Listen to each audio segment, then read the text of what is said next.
ఇక గృహజ్యోతి పథకం అమలు. ఎన్నికల్లో ఇచ్చిన హామీలు నెరవేర్చే దిశగా కాంగ్రెస్ ప్రభుత్వం కసరత్తు మొదలుపెట్టింది. 6 గ్యారెంటీల్లో ఇప్పటికే 2 అమలు చేయగా మరో 4 హామీలు నెరవేర్చేందుకు వరుస సమావేశాలు నిర్వహిస్తుంది. ఈ క్రమంలో ఉచిత విద్యుత్ పథకం అమలుకు ప్రభుత్వం కసరత్తు మొదలుపెట్టింది. అసెంబ్లీ ఎన్నికల్లో పేదలకు 200 యూనిట్ల ఉచిత విద్యుత్ ఇస్తామని కాంగ్రెస్ పార్టీ ఇచ్చిన హామీ విషయం అందరికీ తెలిసిందే. ఈ పథకాన్ని అమలు చేసే దిశగా ప్రభుత్వం అడుగులు వేస్తుంది.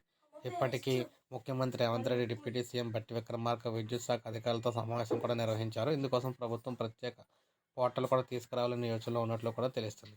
ఈ పథకం అమలు కోసం కర్ణాటకలో కాంగ్రెస్ ప్రభుత్వం ప్రత్యేక వెబ్సైట్ తీసుకొచ్చిన విషయం అందరికీ తెలిసిందే. అదే తరహాలో తెలంగాణలో కూడా కొత్త పోర్టల్ నిర్వహణకు ప్లాన్ చేస్తుంది. రాష్ట్రంలో 1,31,48,048 గృహాలకు విద్యుత్ కనెక్షన్లు అయితే ఉన్నాయి. వాటిలో 200 యూనిట్ల లోపు వాడుతున్న కనెక్షన్ల సంఖ్య 1,05,00,000 ఉంటాయని ఇక్కడ అధికారులు అయితే అంచనా వేస్తున్నారు. ప్రతి నెల కరెంటు బిల్లుపై డిస్కంలో 350 కోట్ల వరకు ఆదాయం వస్తూ ఉండగా ప్రభుత్వం ఉచిత కరెంటు పథకం అమలు చేస్తే ఏడాదికి సర్కారు 4,200 కోట్ల భారం పడే అవకాశం అయితే ఉంటుందన్నమాట.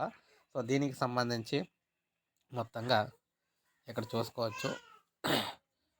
200 యూనిట్ల వరకు కూడా ₹3.40 చొప్పున అయితే గృహాల నుంచి విద్యుత్ పంపిణీ అయితే జరుగుతుందన్నమాట. సో ఇంత భారం అయితే ఇప్పుడు వీరైతే పడాలి.